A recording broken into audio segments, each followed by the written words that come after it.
فوز من الله إن الله بصير بالعباد ولا حول ولا قوة إلا بالله العلي العظيم حسبنا الله ونعم الوكيل نعم المولى ونعم النصير أعوذ بالله من الشيطان اللعين الرجيم بسم الله الرحمن الرحيم الحمد لله الذي لا مضاد له في ملكه ولا منازع له في أمره ولا شفيع له في عظمته ثم الصلاة والسلام على رسوله الكريم الأمي المكي المدني القرشي الهاشمي أبي القاسم محمد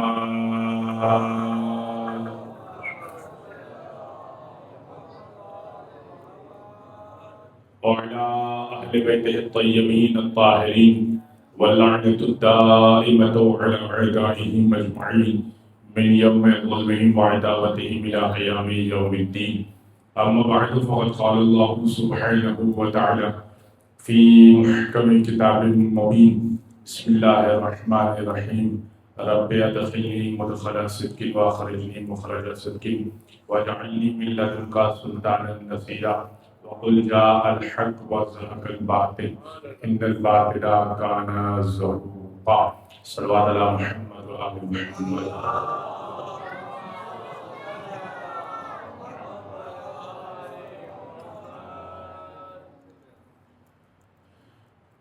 حضرت محترم، علم و اخلاق اہل بیت کے عنوان سے یہ ہماری 7ویں گفتگو ہے،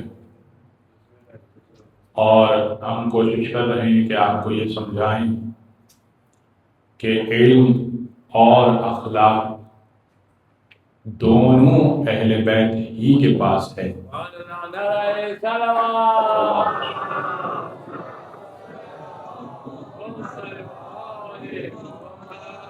باقی افراد جو اہل بیت سے جڑے، جو اہل بیت سے صحیح معنوں میں جڑے، وہ بھی صاحب اخلاق ہو جاتے ہیں، صاحب علم ہو جاتے ہیں، مگر محتاج اہل بیت تو ہوتے ہیں۔ ہر شخص محتاج اہل بیت رہتا ہے، اور یہ کہ وہ افراد کے جو در اہل بیت سے نہیں جڑے وہ جاہل بھی ہوتے ہیں اور بدتمیز بھی ہوتے ہیں، نہ ان کے پاس علم ہوتا ہے نہ ان کے پاس اخلاق ہوتا ہے۔ ان کا تو اسلام لانے کا واقعہ ایسا ہوتا ہے کہ ہاتھ میں تلوار لے کے نکلے ہوئے ہوتے ہیں، اور پھر ان کی بہن جو اسلام لا چکی ہوتی ہے ان کو قتل کا منصوبہ بنا کر وہ نکلے ہوئے ہوتے ہیں کہ کچھ آیتیں سنتے ہیں تو اس سے زیادہ طیش آ جاتا ہے تو رسول کے قتل کا منصوبہ بنا دیتے ہیں۔ تو ان کا تو یہ عالم ہوتا ہے کہ جب غدیر کا واقعہ ہوتا ہے تو وہ یہ سوچتے ہیں کہ کس طرح سے اب اس منصوبے کو ختم کیا جائے اور چوپٹ کیا جائے، فنا کیا جائے۔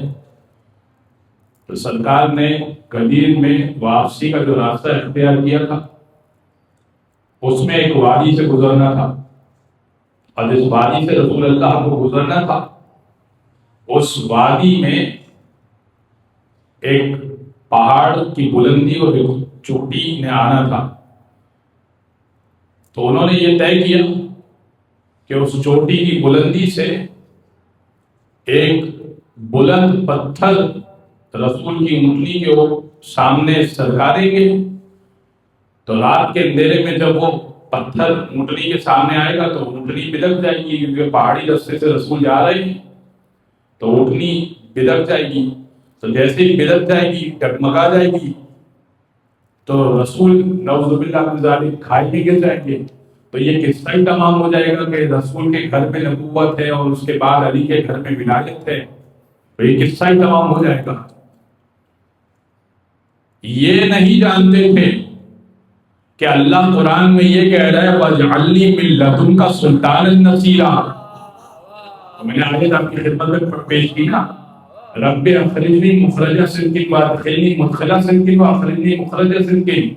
پالنے والی جب نکال تو سلامتی کے ساتھ، صداقت کے ساتھ، اور داخل کر تو صداقت کے ساتھ، اور جب مجھے دے وَجَعَلْنِي مِن لَدُنْكَ سُلْطَانًا نَصِيرًا، تو مجھے اپنے پاس سے ایک سلطان، ایک مددگار، ایک قوی مددگار دے.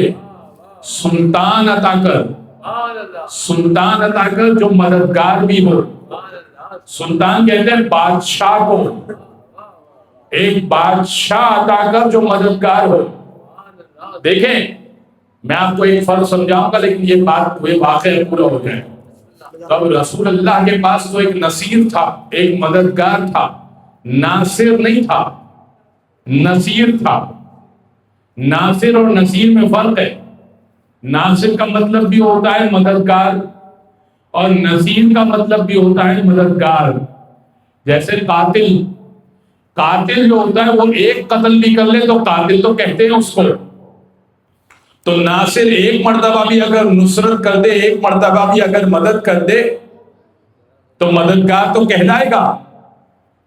لیکن نصیر اس کو بولتے ہیں جو بار بار مدد کرے، ہر قدم پہ مدد کرے، ہر لمحے پہ مدد کرے.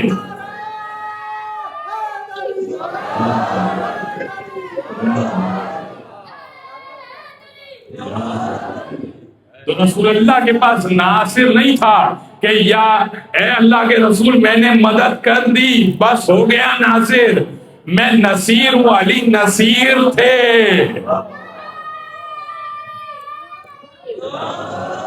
علی نصیر تھے، ہر لمحے پر مددگار. تو اللہ نے نصیر عطا کیا تھا. تو اب سنیے گا، تو انہوں نے یہ فیصلہ کیا کہ ایک ایسے پتھر کو سرکائیں گے کہ رسول کی گھٹنی پدک جائے گی. رسول کی گھٹنی جیسے بنکے گی تو نعوذ باللہ من ذالک کے رسول کھائی بھی گر جائیں گے، اور جیسے ہی کھائی بھی گر جائیں گے تو بس مسئلہ ختم ہو جائے گا. اب یہ معلوم نہیں ہے کہ من لدن کا پروردگار کے پاس سے آتا ہے. ان کے پاس ناصر بھی پروردگار کے، نصیر بھی پروردگار کے پاس سے آتا ہے، اور علم بھی من لدن کا ہوتا ہے. علم اللہ کے پاس سے ہوتا ہے، من لدن کا. اسی لیے ہم کہتے ہیں اہل بیت کے پاس علم لدنی ہوتا ہے. کیا مطلب؟ ہمارا علم ہوتا ہے کسبی علم، ہمارا ہوتا ہے سیکھا ہوا. استاد کے پاس زانو تلمس طے کرنے کے بعد، بیٹھنے کے بعد، جیسے مثال کے طور پر آپ اگر مستری ہیں تو آپ نے کسی استاد کے پاس سیکھا تو جتنا سیکھا تو اتنا آتا ہے، اس سے بڑھ کر نہیں آتا. آپ اگر ایک کارپینٹر ہیں تو آپ کو جتنا آپ نے استاد سے سیکھ لیا تو اتنا آتا ہے. آپ اگر ایک الیکٹریشین ہیں تو جتنا آتا ہے استاد نے سکھایا اتنا آتا ہے. میں مثال کے طور پر اگر فن خطابت میں کچھ بات کر سکتا ہوں تو استاد سے کچھ سیکھ لیا اور مزید سیکھوں گا تو مزید کچھ نقطے آئیں گے، ورنہ اتنا ہی آئے گا جتنا سیکھا ہے. اور یہ ہر فن کا معاملہ ہے. لیکن اگر اللہ کسی کو سکھا کر بھیج دے، کسی کو اللہ سکھا کر بھیج دے تو اب وہ اس علم میں کہیں چوکے گا نہیں، کوئی مسٹیک نہیں ہوگی، کہیں پہ فلو نہیں نظر آئے گا، کہیں پہ جھول نظر نہیں آئے گا، کہیں پہ آپ کو ایسا نظر نہیں آئے گا کہ یہ کام تو ایسے نہیں، اس سے بہتر ہو سکتا ہے. نہیں، اگر اس سے بہتر ہو سکتا ہوتا تو کر دیا ہوتا.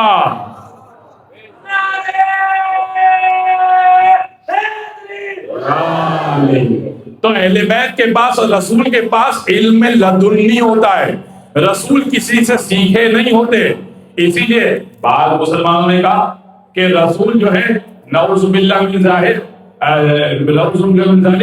کہا کہ رسول جو امی کا ترجمہ کیا، رسول امی ہے تو ان پڑھ. جی ان پڑھ ترجمہ بالکل ٹھیک ہے، ان پڑھ اور ہے، جاہل اور ہے. رسول پڑھے لکھے نہیں تھے، ہاں یہاں کسی سے پڑھے نہیں تھے، وہاں سے پڑھ کے آئے تھے.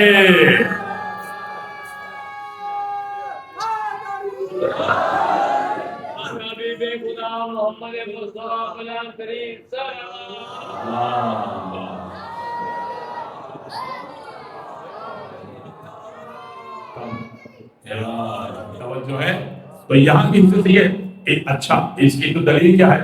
اس کی دلیل یہ ہے، میں واقعے کو تمام کرتا ہوں، سنیے گا، دلیل سنیے۔ پہلی وحی نازل ہوئی اقرا، پڑھیے بِاسْمِ رَبِّكَ، اقرا بِاسْمِ رَبِّكَ الَّذِي خَلَقَ، خَلَقَ الْإِنسَانَ مِنْ عَلَقٍ، پڑھیے اپنے رب کے نام کے ساتھ، اقرا بِاسْمِ رَبِّكَ الَّذِي خَلَقَ، خَلَقَ الْإِنسَانَ مِنْ عَلَقٍ، اقرا وَرَبُّكَ الْأَكْرَمُ الَّذِي عَلَّمَ بِالْقَلَمِ عَلَّمَ الْإِنسَانَ مَا لَمْ يَعْلَمْ۔ ٹھیک ہے، پڑھیے اپنے رب کے نام کے ساتھ جس نے پیدا کیا، اقرا بِاسْمِ رَبِّكَ الَّذِي خَلَقَ، خَلَقَ الْإِنسَانَ مِنْ عَلَقٍ، اس پروردگار نے انسان کو ایک جمے ہوئے خون سے پیدا کیا۔ اقرا وَرَبُّكَ الْأَكْرَمُ، پڑھیے، پھر پروردگار کہہ رہا ہے اقرا، پڑھیے، دو مرتبہ پڑھنے کا تذکرہ، اقرا پڑھیے، وَرَبُّكَ الْأَكْرَمُ، اور آپ کا رب کریم ہے، عَلَّمَ الْإِنسَانَ بِالْقَلَمِ، اور اس نے انسان کو قلم کے ذریعے سے لکھنا سکھایا، علم دیا، وَعَلَّمَ الْإِنسَانَ مَا لَمْ يَعْلَمْ، اور انسان کو وہ چیز سکھا دی جو اس کو نہیں معلوم تھی۔ تو پہلی وحی ہے جس میں پڑھنے کا بھی تذکرہ ہے، قلم کا بھی تذکرہ ہے، اور یہ جاہل قوم کہہ رہی ہے نہ نبی کو پڑھنا آتا تھا نہ لکھنا آتا تھا۔ بھائی پہلی وحی ہے جس میں پڑھنے کا بھی تذکرہ ہے، قلم کا بھی تذکرہ ہے، لکھنے کا بھی تذکرہ ہے، دونوں باتوں کا تذکرہ پہلی وحی کے اندر ہے۔ اچھا تو کوئی کہہ سکتا تھا نا کہ رسول نے پھر ساری زندگی لکھا کیوں نہیں؟ رسول نے ساری زندگی لکھا کیوں نہیں؟ اگر پڑھے لکھے تھے تو لکھا کیوں نہیں؟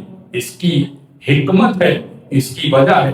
رسول نے ساری زندگی اس لیے قلم نہیں اٹھایا کہ کوئی یہ نہ کہتے کہ محمد نے قرآن اپنے گھر میں لکھا ہے، محمد نے قرآن اپنے گھر میں لکھا ہے۔ اس سے ساری زندگی صرف صلح حدیبیہ کے موقع پر نبی نے قلم کو اٹھایا جب کفار نے کہا کہ محمد رسول اللہ، ہم تو رسول مانتے ہی نہیں ہیں، صلح نامے میں لکھا ہوا تھا کہ محمد رسول اللہ اگلے سال آئیں گے عمرہ کرنے کے لیے، کہا ہم تو اس کو رسول مانتے ہی نہیں ہیں، اس سے رسول اللہ کو کاٹا جائے اور محمد ابن عبداللہ لکھا جائے، اور صلح نامہ کو لکھا تھا مولا کائنات نے۔ اور اب جب کاٹنے کی باری آئی، رسول اللہ کے لفظ کو کاٹنے کی باری آئی، تو کہا کہ کاٹ دو اس کو، رسول اللہ کاٹو اور اس کے آگے ابن عبداللہ لکھو۔ تو مولا کائنات نے کہا کہ میں تو یہ کام نہیں کر سکتا، صرف ایک مرحلے پر رسول نے قلم اٹھایا اور اپنے ہاتھ سے آگے سے اس کو کاٹا اور ابن عبداللہ لکھا۔ یہ ایک موقع ہے جس پہ رسول اللہ نے قلم اٹھایا، ایک موقع کہ کوئی یہ نہ کہے کہ رسول تو ساری زندگی قلم سے لکھتے رہے، حتیٰ کہ نجران کے عیسائیوں کو جو خط لکھا تھا، خط کے الفاظ رسول کے تھے، لکھا علی نے تھا۔ عیسائیوں کو مباہلے کے لیے دعوت دی تھی نا کہ بھائی اسلام لے آؤ یا رسول کی نبوت کو مان لو، تو یہ خط کیسے لکھا تھا؟ یہ خط ایسے لکھا تھا کہ رسول کہتے جاتے تھے، علی لکھتے جاتے تھے۔ تو جس کو پڑھنا لکھنا ہی نہیں آتا تھا وہ آیتیں پڑھ پڑھ کے کیسے سنا رہا تھا؟ وہ آیتیں پڑھ پڑھ کے کیسے سنا رہا تھا؟ تو اب ایک مرتبہ انہوں نے کہا کہ بھائی ایسی پہاڑی سے ہم پتھر پھینکیں گے کہ مٹی بدر جائے گی اور رسول کا نعوذ باللہ من ذالک خاتمہ ہو جائے گا۔ جب رسول کا خاتمہ ہو جائے گا تو ہمارا مسئلہ حل ہو جائے گا، اعلان قدیم سب وائپ آؤٹ ہو جائے گا، ختم ہو جائے گا۔ رسول کے پاس تو علم لدنی ہے۔ اور عمار، حذیفہ ایسا کرو، عمار تم میری اٹھنی کے پیچھے پیچھے چلو اور میرے چابک کو اپنے ہاتھ میں رکھو۔ رسول کے ہاتھ میں چابک ہوا کرتا تھا، کوڑا ہوا کرتا تھا چابک، لیکن کبھی استعمال نہیں کیا رسول اللہ نے جانور کو مارنے کے لیے، ہاتھ ہوتا تھا ہاتھ میں۔ رسول نے وہ چابو دے دیا عمار یاسر کو، کہا حذیفہ میری اونٹنی کے آگے آگے چلو، رسول اونٹنی پر سوار ہے۔ کل کچھ دیر بعد کوئی شرارت ہونے والی ہے، کچھ لوگ اگر تم کو نظر آئے نا تو عمار اتنے کوڑے برسانا کے بھاگ جائیں۔ توجہ رکھے گا، کچھ سنانا چاہ رہا ہوں، کہا کہ اتنے کوڑے مارنا کے بھاگ جائیں۔ اب انہوں نے پتھر لڑکانا شروع کیے، پتھر لڑکانا شروع کیا، بڑی سی چٹان کی لڑکانا شروع کی، تو اللہ کی طرف سے بجلی کڑکی۔ جیسے ہی بجلی کڑکی تو ادھر رسول اللہ نے اونچائی پر دیکھا، حذیفہ نے دیکھا، عمار نے دیکھا، سب کے چہرے نظر آ گئے۔ وہ 14 افراد تھے، بھائی ہم بھی 14 کے ماننے والے، وہ بھی 14 تھے۔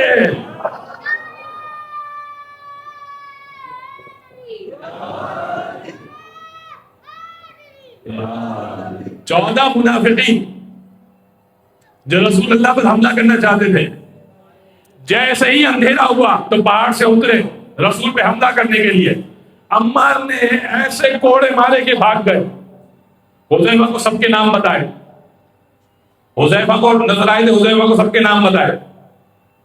مدینہ پہنچ گئے، اب چہرے دکھ گئے ہیں، یہ ان کو معلوم ہے اور رسول کو معلوم ہے، اور نام حذیفہ کو پتا ہے۔ اب ڈسکلوز نہ کر دے رسول، خوف طاری ہے سب پر کہ ہم نے رسول پر حملہ کرنے کی کوشش کی ہے، یہ بات ڈسکلوز نہ کر دے، لہذا آ کے پوچھتے ہیں حذیفہ رسول نے ہمارا نام تو نہیں لیا؟ حذیفہ رسول نے ہمارا نام تو نہیں لیا نا؟ اچھا حذیفہ یمانی جو ہے نا وہ صاحب سر رسول اللہ ہے۔ بھائی یہ امت کو شکایت ہے، میرا ایک دوست کہہ رہا تھا کہ اصحاب کا تذکرہ نہیں ہوتا، یہ امت کو شکایت ہے۔ ہم تو کر رہے ہیں لیکن ہم جن اصحاب کا تذکرہ کرتے نا مرچی آپ کو لگتی ہے۔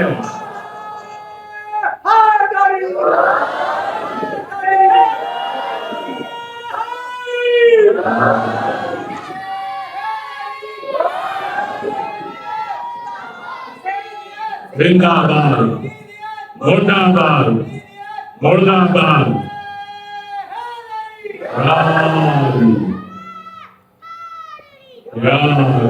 تو آپ کہا کہ حذیفہ سنیے گا، توجہ رکھے، کہا کہ حذیفہ ہمارا نام تو نہیں ہے، ہمارا نام تو نہیں ہے۔ اچھا رسول اللہ نے حذیفہ سے کہا حذیفہ، حذیفہ کا لقب، حذیفہ یمانی کا لقب تھا صاحب سر رسول اللہ، اسرار رسول اللہ کے مالک تھے حذیفہ یمانی، تو رازدار رسول خدا، لہذا راز رسول اللہ کی کچھ رازداری کی بات حذیفہ یمانی کی بات تھی، تو حذیفہ یمانی نے کہا تھا کہ مجھے رسول اللہ نے بتانے سے منع کیا ہے۔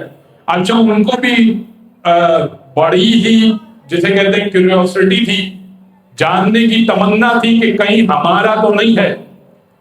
تو اب کیسے پتا چلے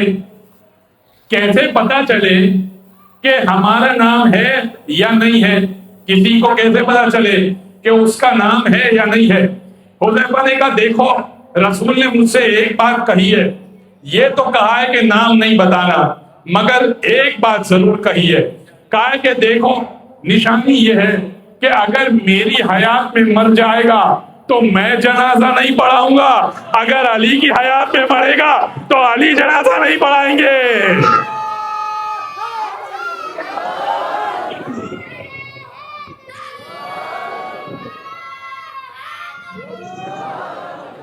اب مجھے نہیں معلوم کہ کیا وجہ ہو گئی تھی کہ ایک ہی دن پر ایک کی وفات ہوئی تھی اور علی مدینہ چھوڑ کے سلمان فارسی کا جنازہ پڑھانے گئے تھے۔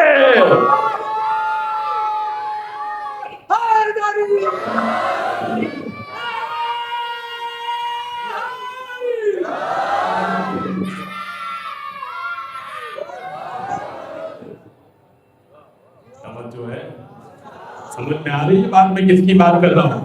بھائی مدینہ میں جنازہ پڑا ہوا ہے 3 دن تک سڑک پہ، کوئی پوچھنے والا نہیں ہے، مسلمان ہو تو جنازہ پڑھانا واجب ہے، نہ مسلمان ہے نہ جنازہ علی پڑھا رہے ہیں۔ علی 1000 میل کے فاصلے پر مدائن جا کر سلمان فارسی کا جنازہ پڑھا رہے ہیں۔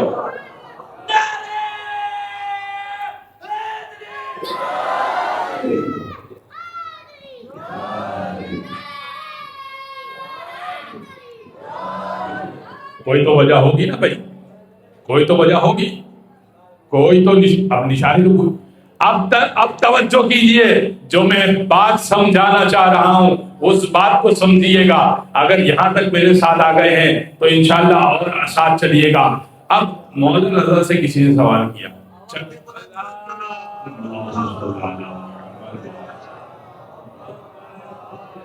ایک بہتر سلام پڑھیں مل کر بابا سے بلند صلوات۔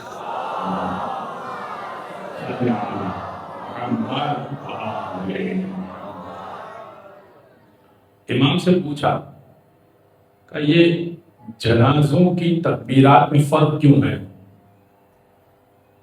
جنازوں کی تکبیرات میں فرق کیوں ہے؟ آپ نے بہت جنازے دیکھے ہوں گے ٹی وی پر، ممکن ہے کہ از راہ مجبوری کسی کا اٹینڈ بھی کر لیا ہو، بامر مجبوری کسی کا اٹینڈ بھی کر لیا ہو، خیر ہے کوئی بات نہیں، کر لیجیے، لیکن ہے تو صحیح فرق، پوری ایک تکبیر کا فرق ہے، 4 اور 5 تکبیر کا فرق ہے، تو یہ کیا وجہ ہے؟ اور امام سے یہ بھی پوچھا کہ ایک تو یہ فرق ہے، اور اوپر سے کیا یہ فرق رسول نے قائم کیا تھا یا یہ امت نے تفریق کر دی ہے؟ یہ سوال ہے، اچھا سوال ہے، بڑا اچھا سوال ہے۔ تو امام نے فرمایا کہ اچھا، اب جو امام نے جواب دیا، اس سے پہلے کہ میں امام کا جواب دوں، چھٹے امام کی بھی بات بیان کرنا چاہتا ہوں تاکہ دونوں باتوں کو ملا کر آپ تک جواب پہنچے۔ چھٹے امام سے ایک اور سوال ہوا، اب اس سوال کو روک دیں اور ایک اور سوال آپ کی خدمت پیش کرتا ہوں۔ اس نے سوال کیا کہ امام یہ بتائیے، فرزند رسول یہ بتائیے کہ اسلام کی بنیاد کن چیزوں پر ہے؟ یہ اسلام کہ جس کا دم بھر رہے ہیں ہم سب، اور ہم سب مسلمان ہیں اس اسلام کی بنیاد پر۔ جب ہم نے کہہ دیا دل سے لا الہ الا اللہ محمد رسول اللہ، تو ہم سب ہو گئے مسلمان۔ تو اس نے پوچھا کہ یہ اسلام کی بنیاد کن چیزوں پر ہے؟ ایک عمارت بھی اگر کھڑی ہو نا تو یہ بنیادوں پر کھڑی ہوتی ہے۔ امام نے فرمایا بنی الاسلام علی الخمس، اسلام کی بنیاد 5 چیزوں پر ہے: اقامت الصلاۃ وایتاء الزکوٰۃ وصوم شہر رمضان والحج وولایتنا لنا اہل البیت۔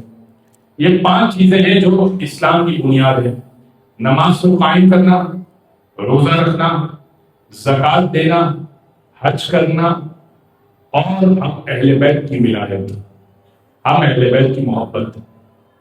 دیکھیے نماز پڑھنا واجب ہے، یہ واجب ہے۔ اگر آپ نہیں پڑھ رہے ہیں، جان بوجھ کے ترک کر رہے ہیں، تو اس کے بارے میں چھٹا امام نے فرمایا من ترک الصلاۃ متعمدا فقد کفر، جو جان بوجھ کے نماز ترک کر رہا ہے وہ کافر ہے۔ اس نے کہا امام سے کہ مولانا کافر کیوں؟ امام نے فرمایا ہر گناہ جو تو کرتا ہے کسی نہ کسی وجہ سے، کہ تجھ پر شہوت کا غلبہ ہوتا ہے یا غصے کا غلبہ ہوتا ہے۔ کسی کو گالی دیتا ہے اس لیے کہ تجھ پر غصے کا غلبہ ہے، قتل کرتا ہے غصے کا غلبہ ہے، کوئی گناہ کرتا ہے، حرام غذا کھاتا ہے، شہوت کا غلبہ ہے، کوئی اور گناہ کرتا ہے، شہوت کا غلبہ ہے۔ غذا کی شہوت یعنی لذت، تو کسی نہ ہر گناہ کے پیچھے یا تو کوئی لذت ہوتی ہے، کوئی مزہ چھپا ہوتا ہے، یا تیرا غصہ ہوتا ہے جس کے ساتھ وہ گناہ ہوتا ہے۔ یہ بتا نماز میں سجدہ کیوں ترک کر رہا ہے؟ صرف سجدہ ترک کرنا اس بات کی علامت ہے کہ اللہ سے اپنے آپ کو تو بڑا سمجھتا ہے۔ جان بوجھ کے اگر تو نماز ترک کر رہا ہے تو اس کا تو یہی مطلب ہے کہ اللہ اکبر کا تو انکار کر رہا ہے. جب اکبر کا تو انکار کر رہا ہے تو تو اپنے آپ کو اکبر سمجھ رہا ہے. اس کا مطلب کہ تو کافر ہو گیا. اس میں تجھے کون سا مزہ آتا ہے؟ کیا نماز ترک کرنے میں کچھ لذت ملتی ہے؟ اس نے کہا نہیں، لذت تو نہیں ملتی. باقی گناہوں میں انسان کو لذت ملتی ہے. کیا نماز ترک کرنے میں کوئی غصہ ہوتا ہے جو تیرا سیٹسفائی ہوتا ہے، جس سے تیرے کو تقویت اور تسکین ملتی ہے؟ کہا نہیں مولا، ایسا بھی نہیں ہے. کہ بس تیرے یہی ہے کہ تو کافر ہو جاتا ہے، اپنے آپ کو بڑا سمجھ رہا ہے. تو دیکھیں، نماز تو ہے واجب، اسلام کی بنیاد ہے. جان بوجھ کے نماز ترک نہ کریں. 2 رکعت نماز واجبات کی حد تک، 4 رکعت نماز ظہر اثر پڑھ لیجیے، فوراً پڑھ لیں. نماز کا وقت ہوا، کام چھوڑیں، نماز پڑھ لیں. فٹافٹ وضو کریں، فٹافٹ نماز پڑھیں. جماعت پڑھوں گا، مسجد جاؤں گا، یہ کروں گا، وہ وقت نہیں آئے گا کبھی بھی. فٹافٹ وضو کیا، قبلہ کا رخ کیا، سجدہ دیکھی، مٹی موجود ہے، مٹی پہ سجدہ ہو جاتا ہے، بس سجدہ کر. 4 ظہر ہو گئی، مغرب ہو گئی. بس اللہ نے کیا آپ سے تسبیح نہیں مانگی؟ اللہ نے تسبیح ایڈیشنل ثواب ہے، پڑھ لیں، اچھی بات ہے. لمبی دعائیں ایڈیشنل ثواب ہے، اضافی ثواب ہے، پڑھ لیں، اچھی بات ہے. نہیں پڑھیں گے گناہ نہیں ہے. لیکن نماز نہیں پڑھے سوال ہوگا. اور اس چکر میں کہ اولادیں پڑھیں گی، اولادیں اپنی نمازیں نہیں پڑھ رہی ہیں، اولادیں نہیں پڑھنے والی، اولادیں نہ اپنی پڑھ رہی ہیں نہ ہماری پڑھوائیں گی. اس چکر میں نہیں رہیے گا، لہذا اپنی نمازیں پڑھو. اقام الصلاۃ، امام نے فرمایا اسلام کی بنیاد 5 چیزوں پر: نماز قائم کرو، زکات ادا کرو، مال کو پاک کیا کرو. صدقہ بھی آ گیا اس کے اندر، واجب زکات بھی آ گیا، خمس بھی آ گیا. زکات ادا کرو، رمضان کا روزہ رکھو، حج کرو، وہ ولایتنا لنا اہل بیت، اور ہم اہل بیت کی محبت سب کر لو اور ہماری محبت نہ ہو. تو سب کر رہے ہیں اور ہماری محبت ہے نہیں، تو فائدہ نہیں ہے. امام نے فرمایا یہ جو 5 بنیادیں میں نے بتائی نا، اب توجہ رکھیے گا. امام نے فرمایا جو 5 بنیادیں میں نے بتائی نا، یہ 5 بنیادیں ایک جیسی نہیں ہے. توجہ رکھیے گا کیا کہنا چاہ رہا ہوں. ایک گھر، ایک عمارت جب آپ بناتے ہیں نا تو بنیادیں برابر کی بنا کر پھر عمارت کھڑی کر دیتے ہیں. بنیادیں برابر کی، پلرز برابر کے بناتے ہیں، ستون برابر کے بناتے ہیں اور عمارت کھڑی ہو جاتی ہے. امام نے فرمایا یہ برابر کے ستون نہیں ہے. نماز، روزہ، حج، زکات، اہل بیت کی ولایت. اس نے کہا کیوں؟ امام نے فرمایا فَجْعَلْ فِي أَرْبَعٍ مِّنْهَا رُخْصَةٌ وَلَمْ يَجْعَلْ فِي الْوِلَایَةِ رُخْصَةٌ. دیکھ 4 چیزوں میں تو گنجائش مل جاتی ہے، 5ویں چیز میں گنجائش نہیں ملتی. کیا؟ اس نے کہا کیا گنجائش ملتی ہے مولا؟ کہا گنجائش یہ ملتی ہے بیٹا جہاں جگہ مل جائے بیٹھ جایا کریں، یہاں سے وہاں نہ ہو. توجہ رکھیے، اس سے یہ توجہ بڑھ جاتی ہے. تو اب سنیے گا، کہا کہ فَجْعَلْ فِي أَرْبَعٍ مِّنْهَا رُخْصَةٌ وَلَمْ يَجْعَلْ فِي الْوِلَایَةِ رُخْصَةٌ. 4 چیزوں میں تو گنجائش ہے، 5ویں چیز میں گنجائش نہیں ہے. 4 چیزوں میں کیا گنجائش ہے؟ کہا دیکھ، من کان مریضا او علی سفر، اگر کوئی مریض ہو جائے یا سفر میں ہو، اگر کوئی مریض ہو یا سفر میں ہو تو نماز قصر ہو جاتی ہے، روزہ چھوٹ جاتا ہے. صلی قائدا وافطر شہر رمضان. ایک شخص مریض ہو گیا، ایک شخص بیمار ہو گیا، من کان مریضا او علی سفر، یا سفر میں چلا گیا، صلی قائدا، نماز بیٹھ کے پڑھ سکتا ہے، مریض ہے تو بیٹھ کے پڑھ سکتا ہے. وافطر شہر رمضان، سفر پہ گیا ہے تو روزہ افطار کر لے گا.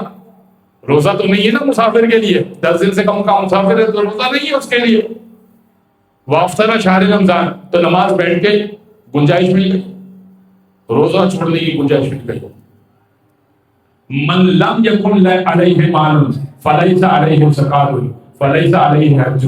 اور جس کے پاس پیسہ نہیں ہے، مال نہیں ہے، تو اس کے پاس زکات ہی نہیں ہے، اس کے اوپر حج ہی نہیں ہے. بھائی مال ہوگا تو زکات ہے، مال ہوگا تو حج ہے، مال نہیں ہے تو زکات نہیں ہے، مال نہیں ہے تو حج نہیں ہے. لیکن ہماری ولایت کا معاملہ یہ ہے، آج مریض ہوں، آج علی سے محبت نہیں کروں گا. توجہ ہے، آج مسافر ہوں تو آج علی سے محبت نہیں کروں گا. آج قریب ہو گیا ہوں، آج علی سے محبت نہیں کروں گا۔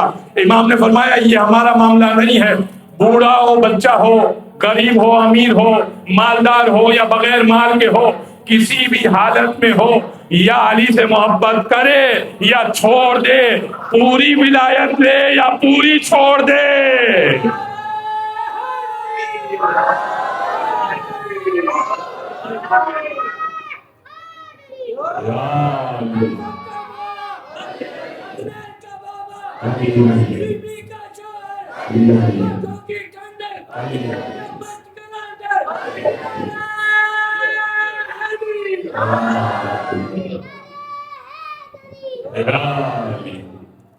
توجہ ہے؟ تب مریض روزہ چھوڑ دے، نماز بیٹھ کے پڑھ دے، بغیر مال کے ہو تو زکات نہ دے، بغیر مال کے ہو تو حج نہ کرے، مگر غریب کے لیے کوئی رخصتی، کوئی گنجائش نہیں ہے کہ آج ڈسکاؤنٹ ہے علی کی ولایت پر، ابھی غریب ہوں تو نہیں، آج علی کی ولایت نہیں، جب پیسہ آ جائے گا تب ولایت ہوگی۔ نہیں بھائی، یہ معاملہ ایسا نہیں ہے کہ آج میں بہت مریض ہوں، بخار میں ہوں تو علی کی ولایت نہیں۔ بھائی ابھی تو علی کی ولایت چاہیے، کیا پتہ مر گئے، اس وقت تو زیادہ ضرورت ہے علی کی ولایت کی۔ اب سنیے مولانا رضا نے جو صرف جو سوال کیا، بس اس کو میں پڑھ کے تمام کروں گا۔ مولانا نے سوال کیا، کہا مولا یہ بتائیے یہ 4 اور 5 کا چکر کیا ہے تکبیرات میں؟ اللہ اکبر اللہ اکبر اللہ اکبر اللہ اکبر، السلام علیکم ورحمۃ اللہ، یہ ہو جاتی ہے نا بھائی۔ اور 5 تکبیرات جنازے میں، امام نے فرمایا یہ ہر تکبیر ایک رکن کی طرف اشارہ ہے۔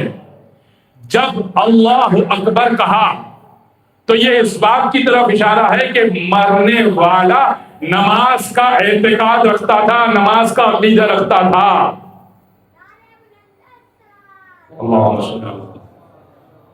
مرنے والا نماز کا عقیدہ رکھتا تھا۔ پہلی تکبیر جب جنازے کی پڑھی اللہ اکبر تو مرنے والا نماز کا عقیدہ رکھتا تھا۔ دوسری تکبیر اللہ اکبر کہی، مرنے والا روزے کا عقیدہ رکھتا تھا۔ تیسری تکبیر اللہ اکبر کہی، مرنے والا زکات کا عقیدہ رکھتا تھا، عقیدہ رکھتا تھا۔ یہ نہیں کہا کہ زکات دیتا تھا، عقیدہ تو ایکٹیو رکھتا تھا، نماز کا عقیدہ تھا، روزے کا عقیدہ تھا، زکات کا عقیدہ تھا۔ چوتھی تکبیر کہی اللہ اکبر، حج کا عقیدہ تھا، اور پھر سلام پھیر لیا۔ تو بس یہی تھا عقیدہ، اس سے آگے نہیں تھا۔ جب 5ویں تکبیر کہی نا، 5ویں تکبیر ہماری ولایت کے عوض تکبیر تھی۔ اگر مومن تھا تو تکبیر کہو، مومن نہیں تھا تو تکبیر چھوڑو۔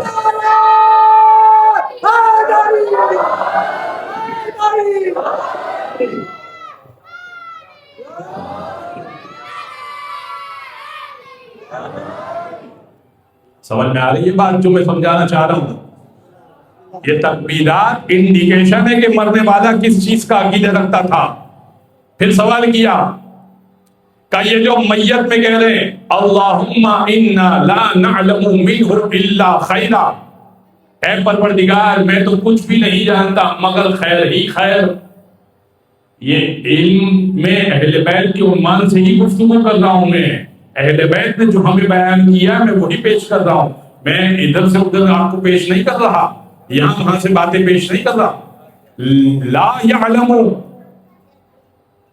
الا خیرا، کچھ بھی نہیں جانتے مگر خیر، منہ الا خیرا، مرنے والے کو تو ہم جانتے تھے کیا چیز تھا، ہمارا دوست تھا، کیا چیز تھا۔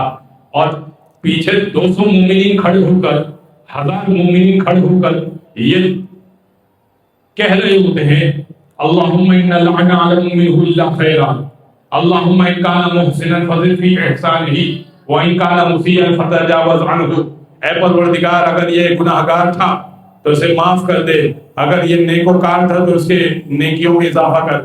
اور ہم تو کچھ بھی نہیں جانتے مگر خیر ہی خیر، نیکی ہی نیکی جانتے ہیں۔ بھائی جانتے ہیں جھوٹ بولتا تھا، جانتے ہیں غیبتیں کرتا تھا، پھر ہم کیوں جھوٹ بول رہے ہیں نماز میں کھڑے ہو کر؟ جھوٹ نہیں ہو گیا؟ یہ جھوٹ ہو گیا نا یہ تو۔ تو اہل بیت سے سوال کیا گیا، علماء مجتہدین سے سوال کیا، روایتیں ہم تک پہنچی، کہا یہ بتائیے یہ کیا ہے؟ لا نعلم منہ الا خیرا، کچھ نہیں جانتے مگر خیر۔ کہا یہ جو خیر ہے نا، یہ خیر ہے ولایت علی، علی کی محبت۔ لا یعلم منہ الا خیرا، کچھ بھی نہیں جانتے مگر خیر ہی خیر، کچھ بھی نہیں جانتے مگر اتنا جانتے کہ علی کی ولایت والا تھا۔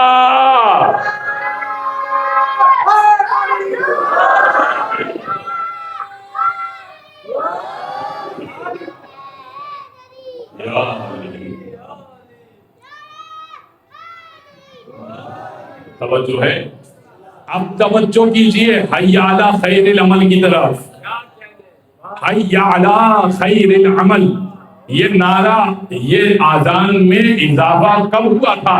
یہ آذان میں اضافہ ہوا تھا غدیر کے وقت، جب سلمان فارسی سے کہا تھا، بس یہ آخری بات کر کے منزل مصائب پر آؤں گا۔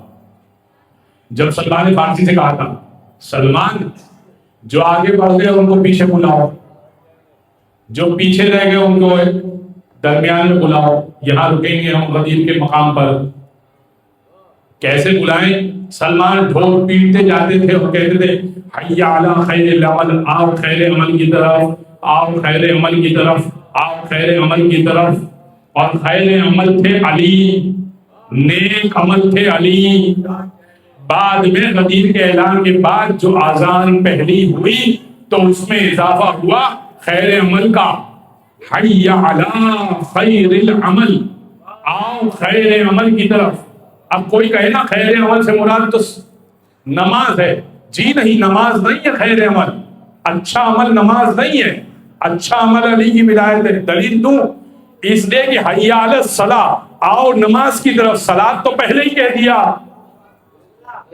بھائی آپ نے آذان میں حی علی الصلاۃ کا نعرہ تو بلند کر دیا ہے آلریڈی، حی علی الصلاۃ، حی علی الصلاۃ، آؤ نماز کی طرف، آؤ نماز کی طرف، حی علی الفلاح، حی علی الفلاح، آؤ فلاح کی طرف، آؤ نیکی کی طرف، آؤ نیکی کی طرف، حی علی خیر العمل، آؤ سب سے اچھے عمل کی طرف، آؤ سب سے اچھے عمل کی طرف۔ تو سب سے اچھا عمل کون سا؟ نماز کی طرف بلایا، نیکی کی طرف بلایا، اب سب سے اچھا عمل کون سا؟ یہ ہے علی ابن ابی طالب۔ نماز سے بڑھ کر، روزے سے بڑھ کر، حج سے بڑھ کر، زکوٰۃ سے بڑھ کر علی کی ذات ہے۔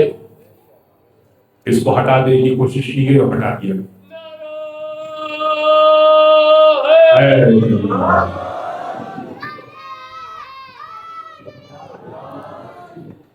اور جو ہے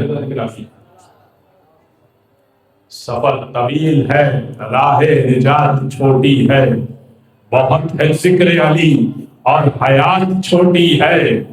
سفر طویل ہے، راہ نجات چھوٹی ہے، بہت ہے ذکر علی اور حیات چھوٹی ہے۔ علی کو کیسے میں مولا کائنات کہوں، بڑا ہے نام علی، کائنات چھوٹی ہے۔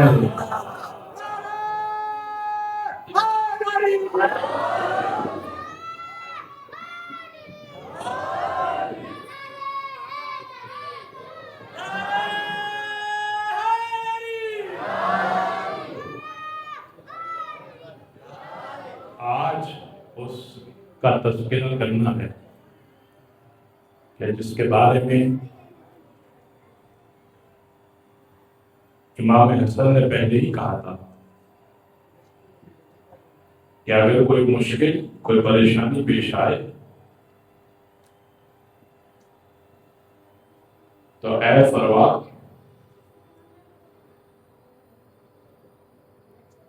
میں آپ کو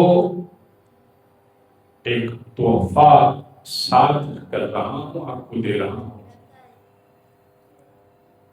آج قاسم ابن حسن کا تذکرہ، 13 سال کا نوجوان ہے، اور یہ اس وقت کی بات ہے کہ جب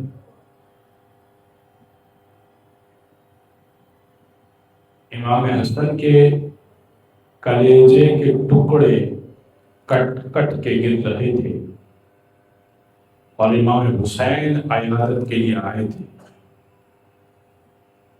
اور روتے ہوئے کہا تھا کہ حسن آپ پہ کیا مصیبت آ گئی؟ تو امام حسن نے پلٹ کے جواب دیا تھا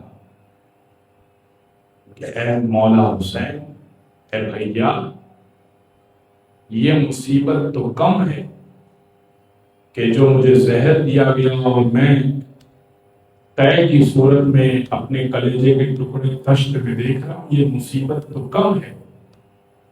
جو آپ کے جگر کے ٹکڑے زمین پر بکھرے ہوئے ہوں گے وہ مصیبت تو بہت بڑی ہے۔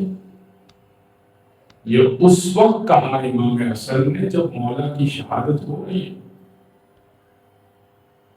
جملہ کہا کہ لا یوم کا یومی کا یا عبداللہ، اے عبداللہ، جیسا دن آپ دیکھیں گے ویسا دن تو کوئی بھی نہیں دیکھے گا۔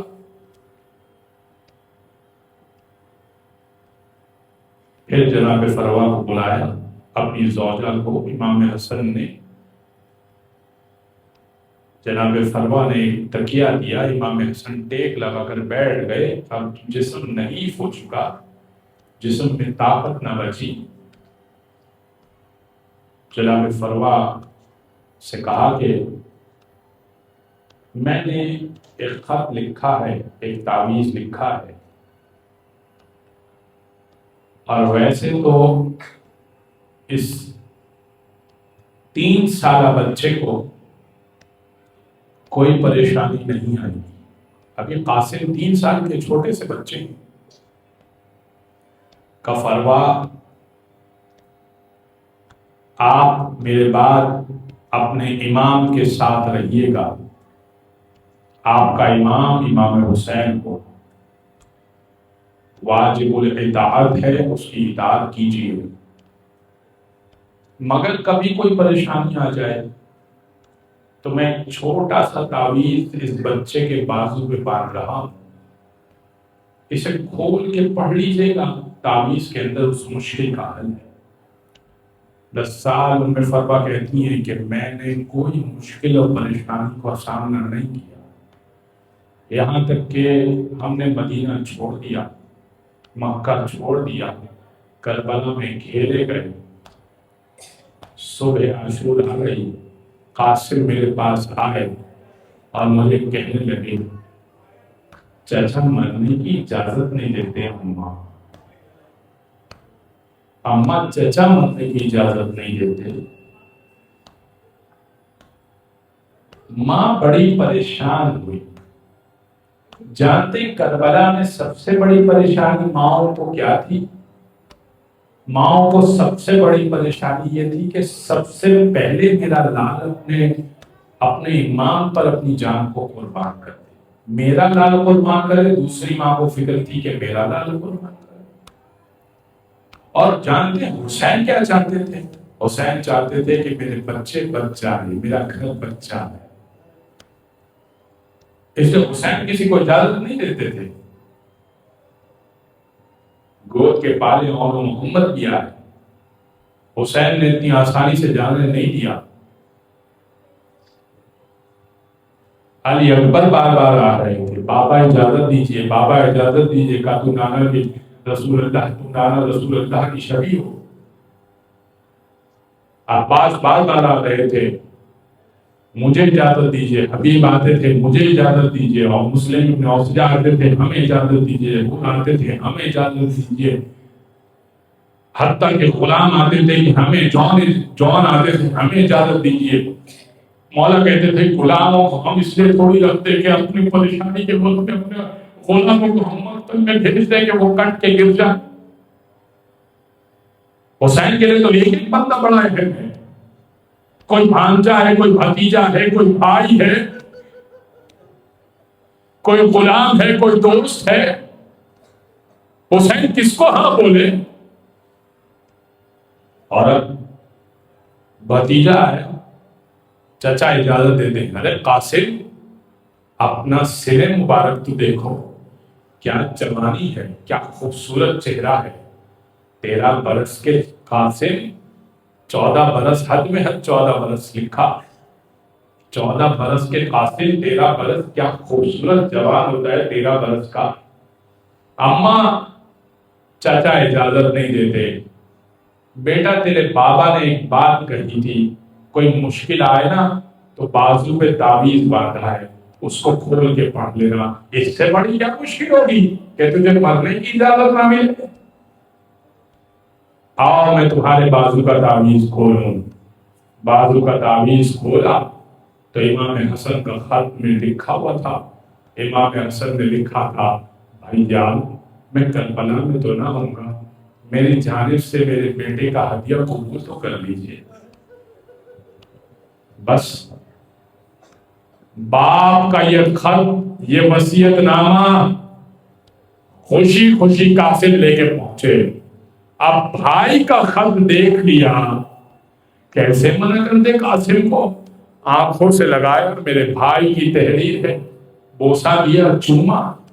کہا میرے بچے، اب تو میرے مولا نے خود کہہ دیا، حسن تو میرے بھی مولا تھے، میرے آقا نے کہہ دیا، تو میرے آقا کی وصیت لے کر آ گیا. جا قاسم میں تجھے اجازت دیتا ہوں. مگر قاسم میں تجھے کیسے سوال کرواؤں؟ کوئی امامہ تیرے سر پہ آئے گا نہیں، کوئی زنا تیرے سینے پہ آئے گی نہیں. تیرا سر بہت چھوٹا ہے، تیرا سینہ بہت چھوٹا ہے. بہت کوشش کی کہ حضرت قاسم کو کوئی خول پہنائی جائے، سر پہ، سر بچانے کے لیے خول پہنائی جاتی تھی، مگر کوئی خول حضرت قاسم کو آتی نہیں تھی. خول بہت بڑی بڑی تھی، اگر بڑی خول ہونا تو دیکھنے میں مسئلہ ہوتا ہے، اگر دیکھنے میں مسئلہ ہو تو حملہ کرنے میں مسئلہ ہو. اچھا زرہ اتنی بڑی بڑی زرہ تھی اور اتنی وزنی زرہ تھی، لوہے کا ٹکڑا ہوتا ہے جو سینے کو بچاتا ہے، وہ اتنی وزنی زرہ تھی کہ حضرت قاسم کو مکمل نہیں آ رہی تھی. چھوٹی سے چھوٹی زرہ آدھی بھی کر کے دیکھ لی، حضرت قاسم کو نہیں آ رہی تھی، وزن بہت زیادہ تھا. آپ تصور کیجئے نا 13 سال کے بچے کو اگر لوہے کا ٹکڑا پہنانے کی کوشش کی جائے. کہا میرے بچے ایسے ہی رن میں جانا پڑے گا. کہا چچا آپ پہ قربان تو ہونا ہے، خول پہنوں یا نہ پہنوں، زرہ پہنوں یا نہ پہنوں، چچا میں آپ کے پر قربان ہوتا ہوں. ساتھ میں حسین یہاں کھڑے ہیں اور حضرت عباس ایک طرف کھڑے ہیں، دونوں گھوڑے پر تیار کھڑے ہیں، کیونکہ معلوم ہے کہ اب جس کو بھیجا ہے نا اس کے پاس کوئی سامان نہیں ہے بچاؤ کا، نہ سر پہ کچھ بچاؤ کا ہے نہ سینے پہ کچھ بچاؤ کا ہے، مگر ہے حسن کا بیٹا قاسم. حضرت قاسم ایسا لڑے، حضرت شامی نے اس نے کہا ارے یہ تو 13 سال کا بچہ ہے، اس کو تو میرا بیٹا ہی دیکھ لے گا. حضرت شامی جو ہے نا بہت بلند پایا بہادر سمجھا جاتا تھا. اس نے اپنا ایک بیٹا بھیجا. حضرت قاسم نے ایک بار میں اس کو طے کیا واصل جہنم. دوسرا بیٹا بھیجا، حضرت قاسم نے واصل جہنم کیا. تیسرا بھیجا، 7 بیٹے واصل جہنم کیے. اور امام حضرت قاسم پلٹ کے واپس آئے. کہا چچا کیسی جنگ لڑی؟ کہا بیٹا قاسم آپ نے تو بڑی اچھی جنگ لڑی، کیا کہنے. کہا بابا بس چچا بس آپ کے قاتلوں کو دیکھنا کیسے واصل جہنم کرتا ہوں. اب دوبارہ سے حضرت قاسم گئے. اب سامنے حضرت شامی دوبارہ آیا، کہنے لگا تو نے میرے 7 بیٹوں کو مار دیا نا، دیکھ میں تجھے تیرا حال کیا کرتا ہوں.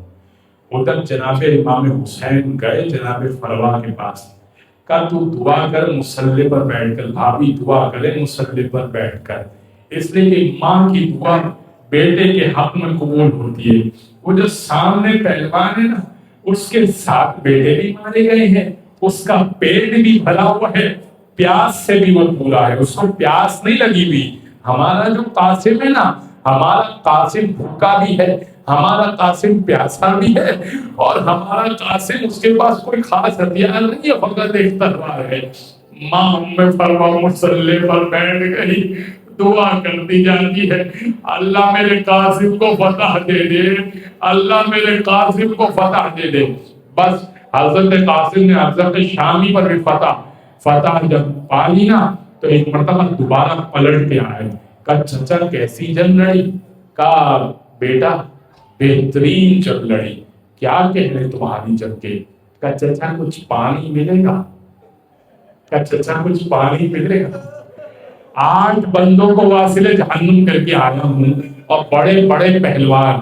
کہا بیٹا یہ پانی کے لیے تو جنگ ہو رہی ہے، بیٹا کیسے ہم آپ کو پانی دیں گے؟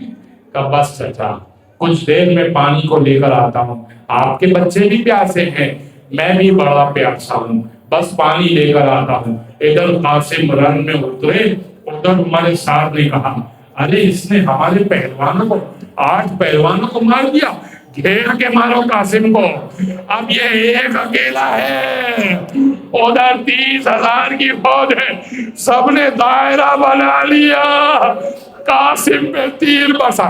دیکھ لیا تھا نا قاسم نے زرہ نہیں پہنی ہوئی ہے، دیکھ لیا تھا نا قاسم نے سر پہ خول نہیں پہنی ہوئی ہے۔ گھوڑے قریب آتے گئے، گھیرتے گئے گھیرتے گئے گھیرتے گئے، اتنا گھیرا تنگ کر دیا کہ قاسم لڑ رہے ہیں ہاں مگر اب سنبھل نہیں پائے، زمین کربلا پر گرے، اس لیے گرے کہ پیچھے سے ایک شخص نے گرز مارا۔ گرز سمجھتے ایک بہت زور سے ڈنڈا مارا، ڈنڈا نوکیلا ڈنڈا سر پہ مارا۔ جیسے ہی قاسم نے آواز دی نا چچا میرا سلام قبول کیجئے، ادھر سے امام حسین چلے، ادھر سے حضرت عباس چلے۔ فوجوں نے دیکھا ارے دونوں شیر آ گئے، ادھر کے گھوڑے ادھر ہوئے، ادھر کے گھوڑے ادھر ہوئے، بیچ میں قاسم چچا چچا پکارتے رہے۔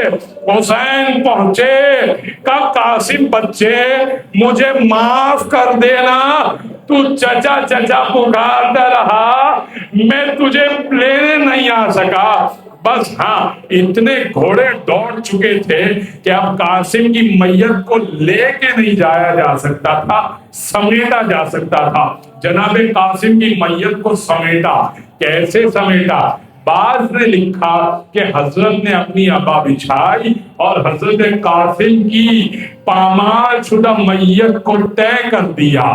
ہاں اندر کی ہڈیاں چکنا چور ہو گئی تھی نا، حضرت کی میت کو سمیٹ دیا اور ایک گٹھری بنا کر اٹھا لیا۔ بعض نے لکھا کہ میت کو گھسیٹا، وہ اتنی لمبی ہو گئی تھی اور لے کر آئے۔ بس جیسے ہی لے کر آئے نا اور جناب ام فروا نے سوال کیا قاسم کا کیا بنا؟ قاسم کا آخری جملے آپ رو چکے سن لیجئے، کہا قاسم کا کیا بنا؟ کیونکہ امام حسین نے اپنی ابا ایک کونے میں خیمے میں رکھ دی تھی، میت اس کے اندر موجود ہے، تصور کیجئے میت اس کے اندر موجود ہے، ایک ایک ہڈی ریشہ ریشہ ہو چکی ہے اندر، کہ میت اس کے اندر موجود ہے۔ کہا میرے قاسم کا کیا بنا؟ کہا وہ جو کونے میں گھٹنی پڑی ہے نا بس وہی تیرا قاسم ہے۔ کہا بیویوں آؤ، بیویوں آؤ، جناب زینب آؤ، اپنے اون محمد پیلا، دیکھو میری قربانی اللہ نے قبول کر لی، میرا قاسم سب سے بہتر انداز میں شہید ہوا۔ لعنت اللہ علی القوم الظالمین، سيعلم الذين ظلموا أيام القلب ينقلبون۔ ماتم حسین۔